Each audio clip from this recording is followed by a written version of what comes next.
So first, I'll talk about how we can form a single layer of highly conductive liquid metal particles. So here we need to do two things. First, we need to form a very thin film, which is very hard to do for liquid metal already. Second, we want to make sure that they're conductive. So we can generate liquid metal particles through ultrasonication in a beaker. That's a very standard process, nothing new. You can see each particle has a nanoscale oxide spin, which makes it basically not so conductive. What we did was we introduced the electrostatic charge to the particles and to a receiving substrate.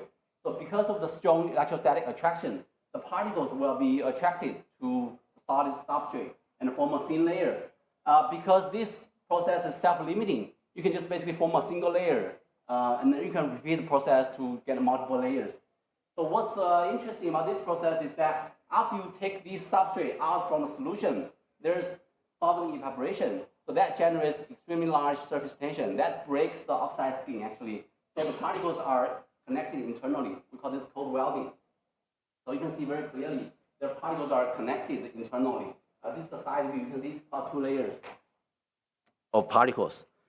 We studied the process physics a little bit in detail. We were trying to understand what forces are causing the particles to break, basically.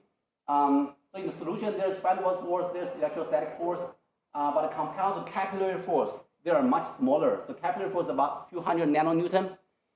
We think this capillary force is the dominant force that breaks the oxide skin. But how much force is required to break the oxide skin? That was not known, it was not measured directly before we did it. So we did this very challenging experiment where we placed a single liquid metal particle onto a flat AFM probe and then crush it. We measure the force required to rupture the oxide. That actually agrees very well with the capillary force in terms of the orders of magnitude. So we think the capillary force during the evaporation process is the key force that breaks the oxide skin, let the particles connect internally.